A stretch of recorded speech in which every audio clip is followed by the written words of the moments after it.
بالوں کے गिरने की क्या क्या वजूहात होती हैं, क्या उसके इम्पॉर्टेंट कॉजेज़ हैं, किस तरह से आप उसकी वजूहात जान सकते हैं, कैसे उनको ठीक कर सकते हैं, और ये सब कुछ जानने के लिए इस वीडियो को ज़रूर देखें।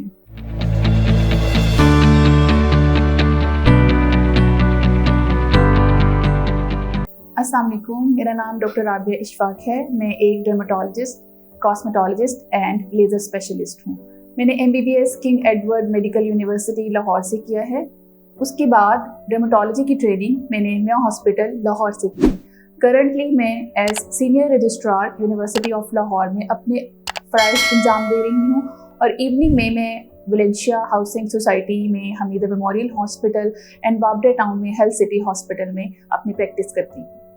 आज जिस टॉपिक पर हम बात करने जा रहे हैं वो ये है कि बालों के गिरने की क्या क्या वजूहात हैं।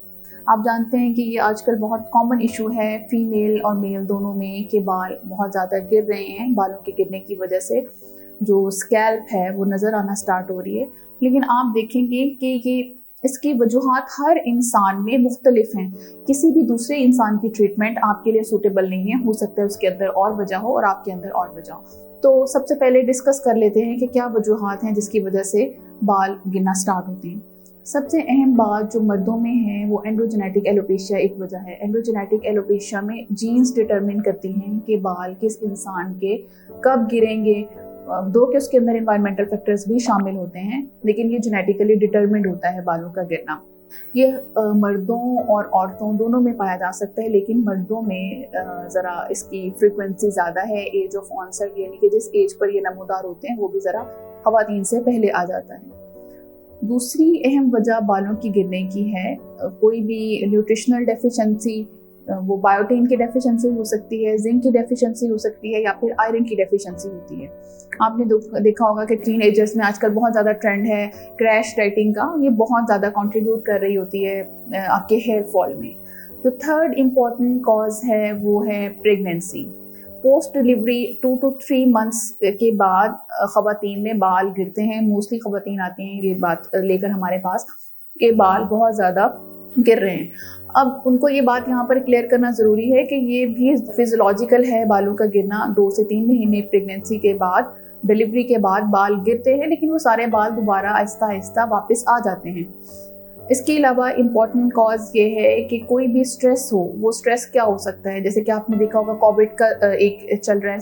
कोविड के बाद, डेंगू के बाद, या फिर किसी भी किस्म के स्ट्रेस के बाद, जो कि कोई मेडिकल इलनेस हो सकती है या फिर कोई मेजर सर्जरी होती है, उसके बाद भी बाल गिरते हैं। नेक्स्ट इंपॉर्टेंट कॉज होता है कि वो कोई थायराइड के इश्यूज चल रहे हो। थायराइड के इश्यूज की वजह से, वेदर वो हाइपर थायराइडिज्म हो या हाइपोथायराइडिज्म हो, उसके साथ भी बाल गिरते हैं। एक और अहम वजह बालों के गिरने की केमिकल ट्रीटमेंट है। बहुत ज़्यादा बालों को ड्राई करना, स्ट्रेटिंग करना या डाई करना, ये सारे बालों को शाफ्ट को कमज़ोर करते हैं, जिसकी वजह से बाल जड़ से तो नहीं उखड़ते, लेकिन वो टूट जाते हैं और वो छोटे हो जाते हैं।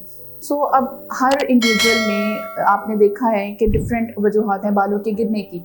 तो हर इंसान के लिए अकॉर्डिंगली ट्रीटमेंट भी डिफरेंट है। उसके कॉज को हमने सबसे पहले हिस्ट्री में समझना होता है कि क्या वजह बन रही है जो कि बालों के गिरने की वजह बन रही है।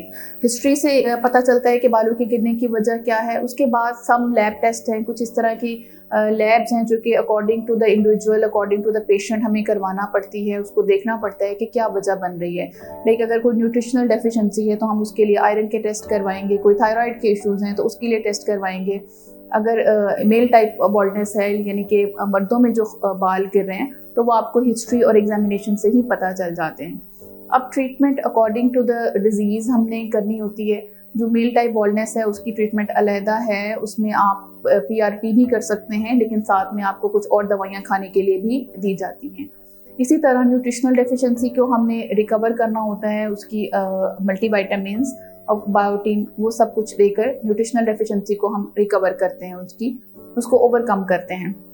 कुछ लोगों में बाल बहुत एडवांस्ड स्टेज तक गिर जाते हैं जब नीचे से स्किन नमूदार हो जाती है। इस तरह के बालों के लिए आप PRP इफेक्टिव नहीं होती, वहाँ पर आपको हेयर ट्रांसप्लांट करना पड़ता है। तो आपको पता चला होगा कि आपकी क्या डिफरेंट वजूहात हैं, क्या उसको किस तरह से हम जानेंगे, किस तरह से उसका डायग्नोज करेंगे, और क्या क्या इसकी ट्रीटमेंट्स हैं, जो कि आपको पता चल गया है कि हर किसी इंडिविजुअल की अकॉर्डिंग टू द कॉज एक डिफरेंट ट्रीटमेंट है। सो आपको इसके लिए एक डर्मेटोलॉजिस्ट को कंसल्ट करना ज़रूरी होता है।